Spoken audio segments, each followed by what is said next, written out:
교회에서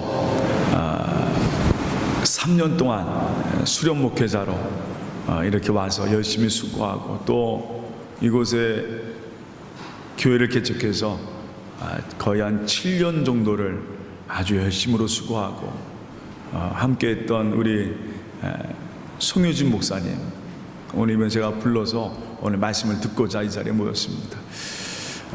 우리 송효진 목사님 오늘 여러분 제가 잠깐 소개하면 여러분이 아마 기억나실 겁니다. 벌써 10년 전에 2009년도에 화천에서, 여러분 아시지만 그 시골 화천에서 이곳으로 와서 바로 이때입니다. 1월 거의 그때 3월 달인가요? 네, 3월 달에 우리 교회를 이제 와서 저희가 환영을 하고 벌써 10년 전 일입니다. 그때 이제 와서 우리 교회에서 이제 수련 목회자의 첫 발걸음을 우리 교회에서 시작을 했습니다. 참 지금도 생각하면 참 감개무량하고 어떻게 그렇게 벌써 10년이라는 세월이 엊그제 같은데 이렇게 오늘 10년이 흐른 다음에 이제 송효진 목사님은 이번 주 목요일날 목요일이죠 목사님? 예, 목요일날 한국으로 귀국을 합니다. 여기에 사역을 다 마치고 이제는 한국의 사역을 시작하러 이제 가게 되는데 참 여러 가지로 마음이, 저는 또 이 아르헨티나이기 때문에 송 목사님 떠나면 너무나도 아프기도 하고, 아니 지금 이제 본격적으로 스페인어도 잘하고 이제 사역할 때 이제 가게 되는데 참 마음이 안타깝지만 그러나 또 거기에는 하나님께서 하시는 역사 있어요. 그래서 오늘 이 시간 우리 몇 번 첫 번째 와서 우리 교회 설교하고 갈 때도 마지막으로 우리 교회에서 설교하고 가시는 그런 마음으로 오늘 저희가 참여했습니다. 여러분 오늘 우리 송희정 목사님이 하나님의 귀한 축복과 은혜가 바라고 여러분 말씀을 들을 때 더욱더 귀한 은혜와 또 송 목사님 가정이 더욱더 믿음으로 더욱더 귀한 사역 감당하는 기도의 마음으로 오늘 말씀에 함께 해주시기를 주님의 이름으로 축원합니다. 저는 감사한 것이요, 참 올 때는 참 진짜 촌스럽게 왔는데 지금 보니까 오늘 딱 보니까 얼굴 보니까 얼마나 세련되졌는지 말이에요. 얼마나 세련되졌는지. 그래서 그리고 또 한 가지는 올 때는 혼자 왔어요. 갈 때는 3명이 거의 200대의 수학을 얻고 가는 이제 우리 송희진 목사님 정말 가는 길에 하나님의 축복이 함께 바라고 오늘 아마 그런 마음으로 오늘 말씀을 정한 것 같아요. 그래서 오늘 말씀 때를 따라 아름답다. 아니 이 말씀이 여러분에게 큰 되시 바랍니다. 여러분 경고와 위로로 선포하시는 귀한 시간 되시길 믿습니다. 우리 송혜정 목사님 나오실 때 다 같이 큰 박수, 할렐루야 하면서 큰 박수로 같이 인사 나누겠습니다. 할렐루야! 박수 한번 해주시기 바랍니다.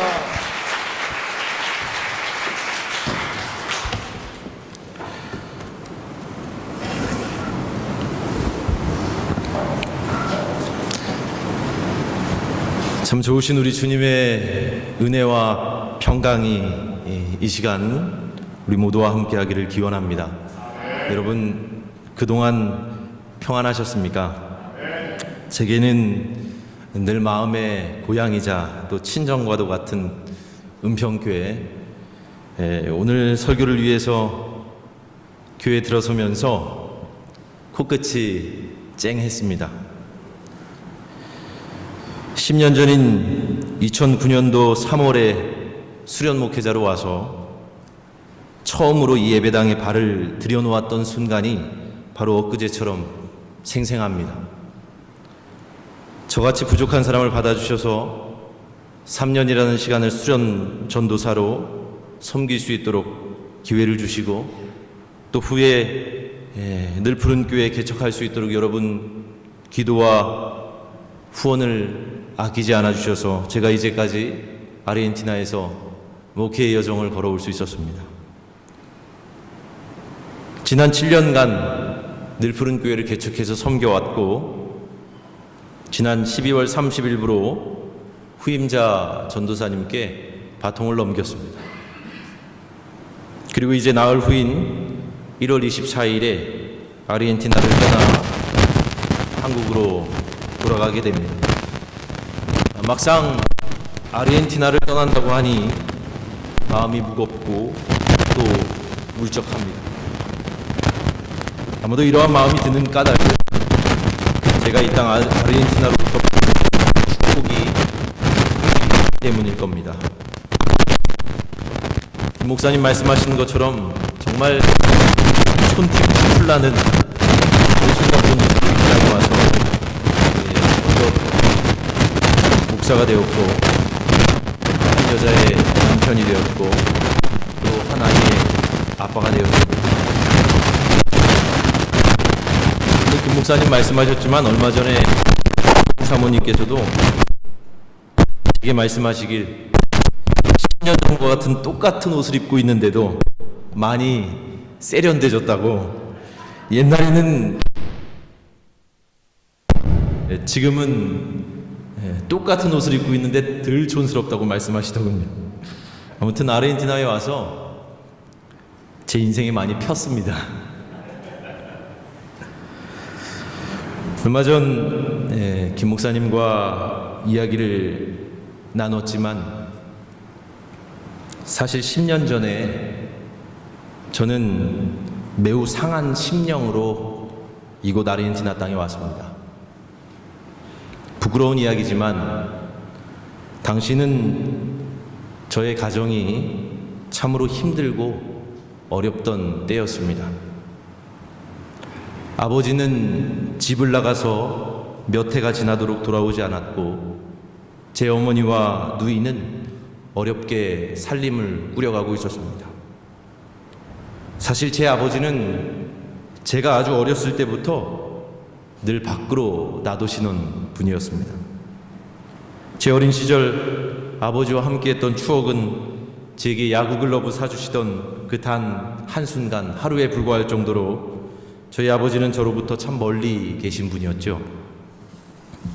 어머니는 늘 그런 아버지를 참고 기다리고 견디셨고 또 그를 위해서 매일같이 기도하셨습니다. 하지만 제가 장성하여 대학교와 대학원을 마칠 때까지도 우리 집안의 사정은 전혀 나아지지 않았습니다. 온 가족이 아버지로 인해서 고통받는 세월이 자꾸만 길어져 갔습니다. 아버지에 대한 저의 증오는 커져 있었고 또 그러한 아버지를 기약 없이 기다리며 말 없이 기도만 하는 그 어머니를 바라보는 것도 제게는 감정적으로 힘든 일이었습니다. 그래서 당시에 아르헨티나 은평교회 전도사 자리를 권유받았을 때 저는 별로 주저하지 않았습니다. 나를 둘러싼 모든 상황으로부터 그저 떠나고 싶은 마음이 간절했기 때문입니다. 제가 아르헨티나로 떠나던 날 아버지가 불쑥 집에 찾아왔습니다. 그리고 제게 잘 다녀오라고 말씀하신 후에 다시 그 길로 집을 나가셨죠. 아버지는 그 후로도 2년 동안 더 집에 돌아오지 않았습니다. 저는 아르헨티나에 와서 종종 저희 어머니와 통화할 때마다 아버지와 이제 좀 제발 갈라서라고 강하게 얘기하곤 했습니다. 고모며 삼촌이며 친지들에게 전화를 걸어서 어떻게 이 상황을 그저 보고만 있냐고 불같이 화를 내기도 했습니다. 하지만 제가 그렇게 할 때마다 어머니는 제게 더 기도해 보겠다고 그렇게 말할 뿐이었지요. 목회자의 길을 걷는다고 하면서도 저는 그 모든 상황을 이해할 수도 또 납득할 수도 없었습니다. 그래서 저는 어머니께 그 정도면 기다릴 만큼 기다리셨어요. 그 정도면 기도할 만큼 기도하지 않으셨습니까? 따져 묻곤 했습니다.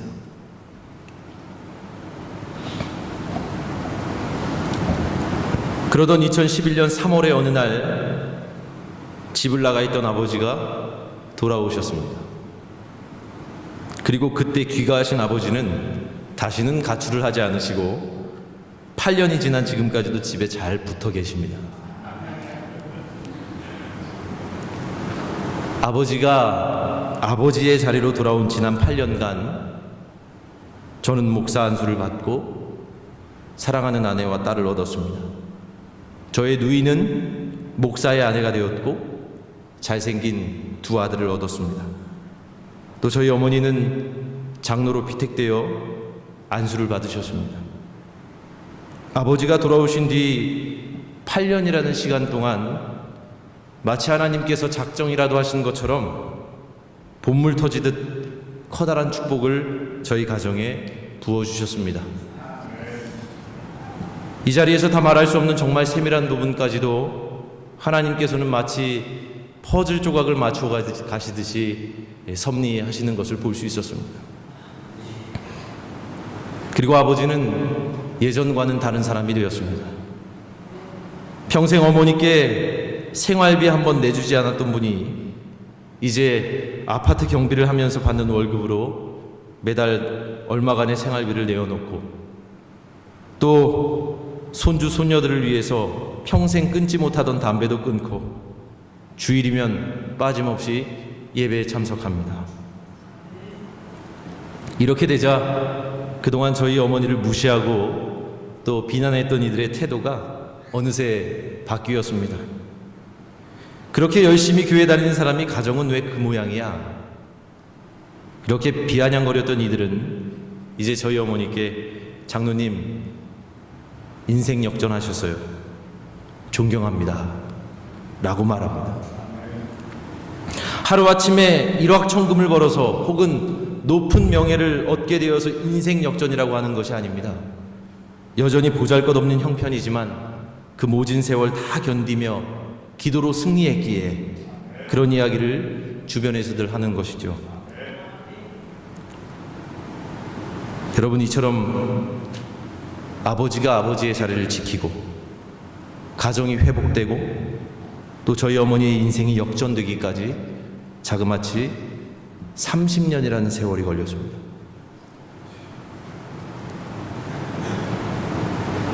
지난 30여 년간 어머니께서 아버지를 위해 줄곧 기도해 오시던 기도의 제목들이 이제서야 다 이루어졌음을 보게 됩니다. 30년. 기도로만 견디기에는 참 잔인하게 긴 세월이죠.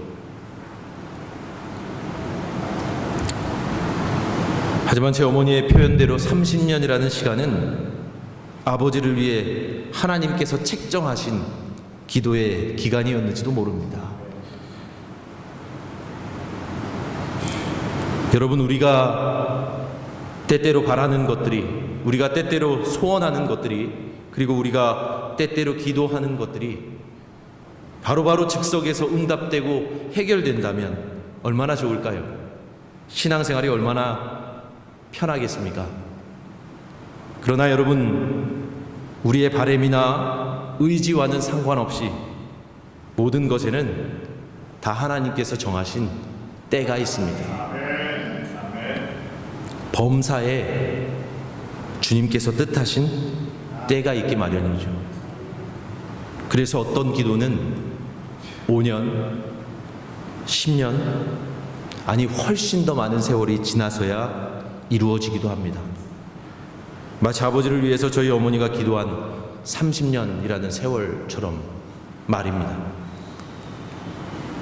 이와 같은 인생과 신앙의 진리를 저는 전도서 3장 말씀 읽을 때마다 제삼 깨닫곤 합니다. 히브리어로 코엘렛이라고 부르는 전도서의 지혜자는 오늘 본문 첫 구절에서 이렇게 말합니다. 범사에 기한이 있고 천하만사가 때가 있다. 여러분, 모든 일에 다 때가 있다는 이 말은 어찌 보면 참 당연한 세상의 이치 같습니다. 모든 일에 다 때가 있어, 이런 말 우리가 일상 속에서 많이 알고 있습니다. 하지만 오늘 전도서 지혜자의 말은 범상한 하나의 경고나 세상적인 격언이 아닙니다. 그의 말 속에는 분명한 신앙의 진리가 분명하게 자리 잡고 있습니다. 여러분, 지혜자의 말에 귀를 기울여 보십시오.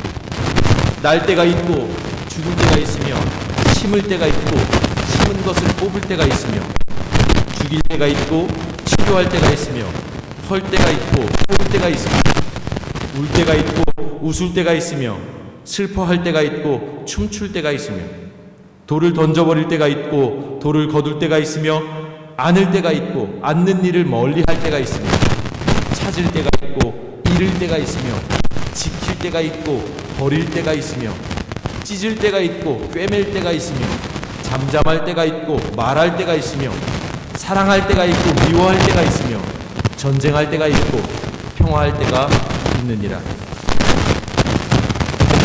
여러분 어떻습니까?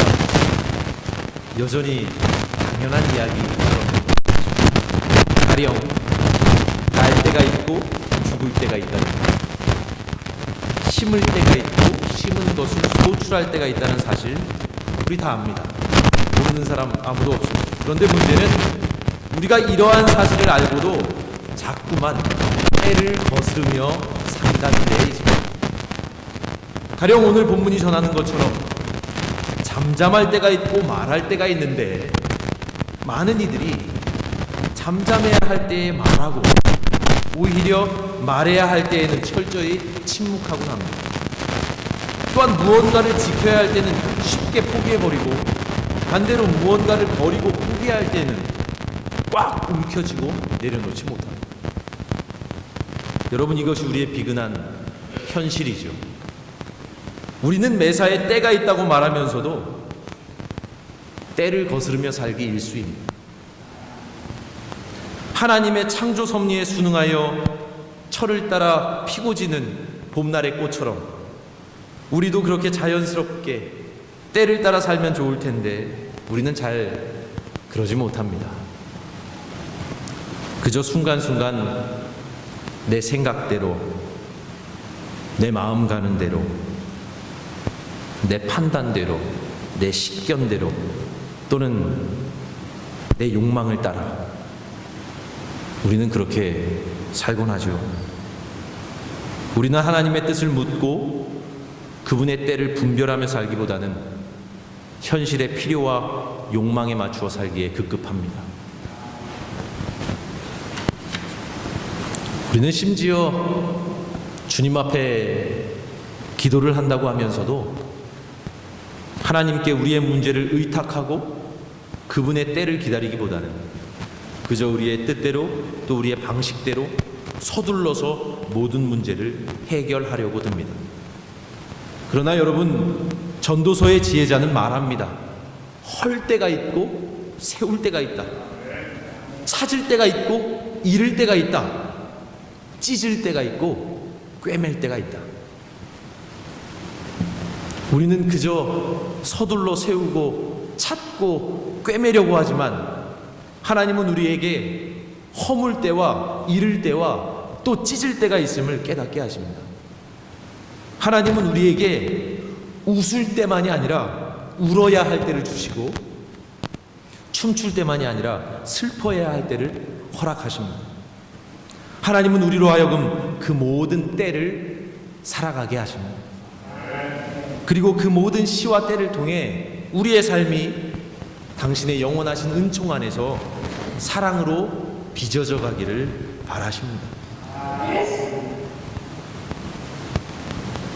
뜨거운 태양과 거센 빗줄기와 세찬 바람 속에서 열매가 무르익듯이 우리도 주님의 섭리 안에서 모든 시와 때를 지나며 성숙해져 갑니다. 시인 오규원은 만물은 흔들리면서 라는 시 한 대목에서 이렇게 노래합니다. 만물은 흔들리면서 흔들리는 만큼 튼튼한 줄기를 얻고 잎은 흔들려서 스스로 살아있는 잎인 것을 증명한다.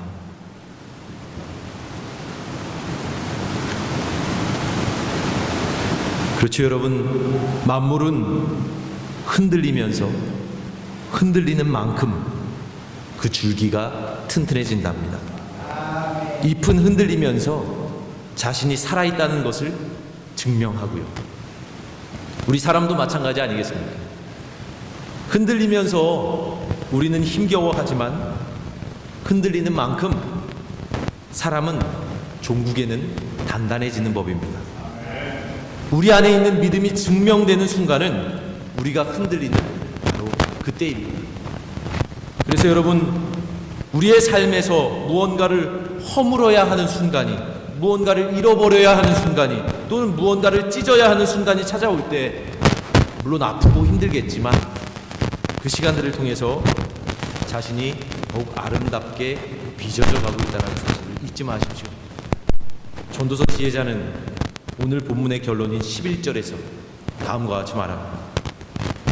하나님이 모든 것을 지으시되 때를 따라 아름답게 하셨고 또 사람들에게는 영원을 사모하는 마음을 주셨느니라. 그러나 하나님이 하시는 일의 시종을 사람으로 측량할 수 없게 하셨도다.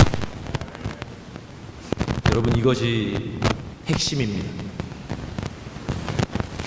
하나님은 모든 것을 지으시고 또 우리 각 한 사람 한 사람을 빚으시고 그 모든 것들이 때를 따라 아름답게 생장하도록 때를 베푸십니다. 때를 따라 아름답게, 이것이 하나님의 섭리입니다. 그러나 우리는 이 하나님의 섭리를 다 깨달아 알 수는 없다고 지혜자는 말합니다.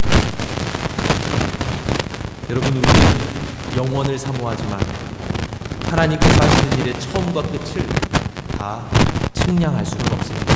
그것이 우리의 한계입니다. 하나님의 때가 언제인지, 때를 따라 아름답게 하시는 하나님의 은혜가 나에게 어떻게 임하는지 우리는 전혀 알지 못합니다.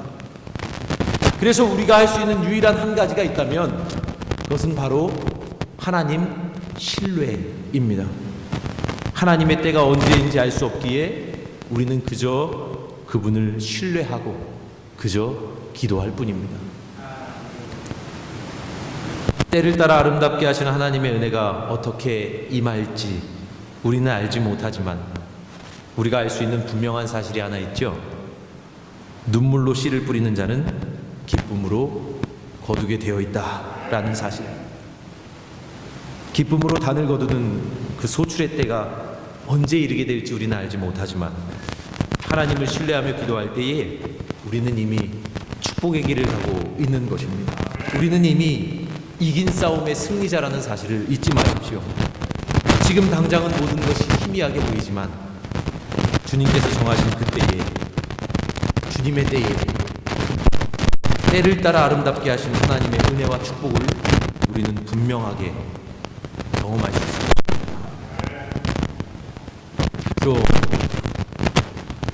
아르헨티나에서의 첫 설교 그리고 마지막 설교까지 우리 사랑하는 재단 은평교회에서 할 수 있도록 배려해 주신 김영래 목사님 그리고 모든 성도님들께 깊이 감사드립니다.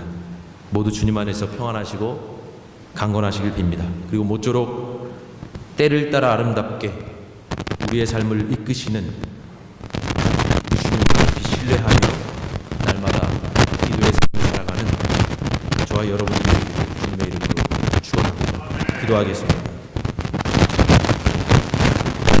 주님, 하나님의 때에 이 땅 아르헨티나에 와서 하나님께서 인도하신 사명들을 감당하여 주셨고 이제 주님께서 뜻하신 일이 있어 다시 한국으로 돌아가게 됩니다.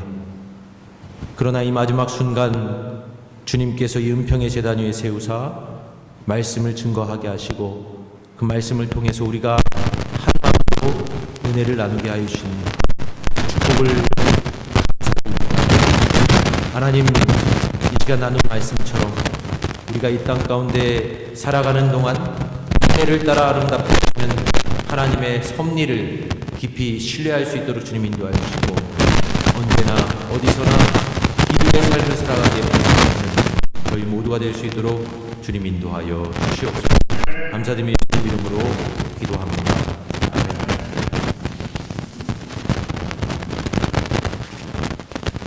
할렐루야. 오늘도 하나님의 귀한 은혜와 사랑이 여러분과 함께 하실 줄 믿습니다.